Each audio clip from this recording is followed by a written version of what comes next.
But it seems like in today's day and age, it's more about group redistributive justice. There are certain groups who've been put upon. There are certain groups that have more systemic power. So how do you reconcile the reality, which is that certain groups have been put upon and certain groups have discriminated against those groups, with solution making that doesn't violate the precepts of individual justice?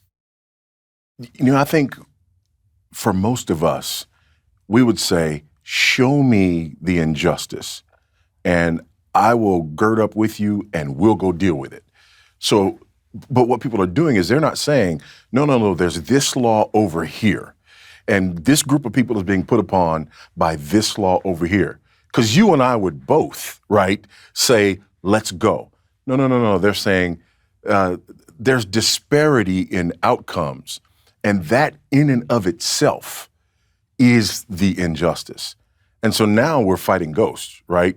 Because there could be myriad reasons that we have those kinds of disparities, and not all of them are things that we need to do something about, right? I mean, Austrians make great violins, right? I mean, that just, thank God for that, right? We don't just say, hey, you guys, stop making so many violins and we're gonna make, no, we just say, hey, they're good at that.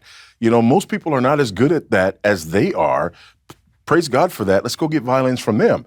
But this idea that somehow any kind of disparity among groups is, just sort of a de facto injustice, that's hugely problematic. And how do you think that that's impacted particularly Black Americans? So this has obviously come up in the context of multiple groups, but most prominently in the United States, the issue that the Biden administration has taken up is the idea that Black Americans have been left behind by the system, and now we have to have systems that are put in place to redress this. You see on a more specific level in California, in Illinois, there are places that are actively talking now about, for example, slavery reparations to make up for the injustices of the past. How do you deal with that? Yeah.